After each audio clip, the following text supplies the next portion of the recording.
Josh, I've seen you in a lot of family films now. I loved Zathura and Bridget Terabithia. And what's the biggest difference for you in making a film in 3D versus the typical film you're used to?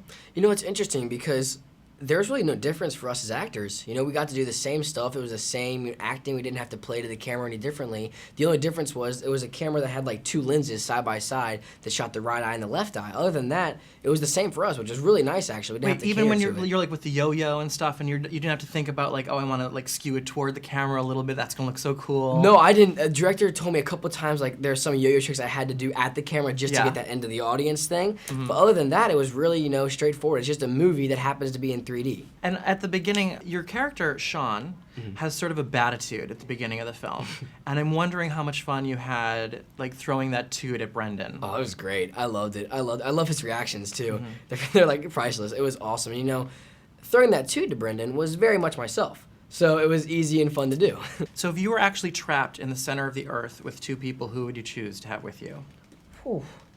I would hope they'd be some sort of explorers or some sort of, I don't know what, some sort of like maybe like Bear Grylls from that show's Man in the Wild on Discovery Channel, because he knows how to get out of any situation. So maybe he could help us survive a long time down there.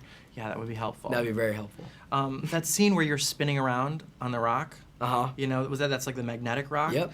Were you actually spinning around? I was. And were you actually hanging on your own, or did you have a harness or any help there? 'Cause I had a I couldn't have harness. done it. I was like, that took some kind of strength. It was crazy, yeah. I had a harness, like if I did fall off, but they wanted me to hang on as much as I could so it seemed as most real as possible. That was hard though, because there was nothing really to grab onto. Right. You're kind of like bear hugging the rock, so it wasn't really that easy to do. But no, they had like mats and stuff underneath and a harness, so it was like super protected. Which of all of the stunts and, you know, effect scenes, which was the most challenging? The most challenging actually was the big drop scene, because in that scene we had to be in these harnesses hanging for like 5 hours that day with wind blowing in our faces and screaming at the top of our lungs.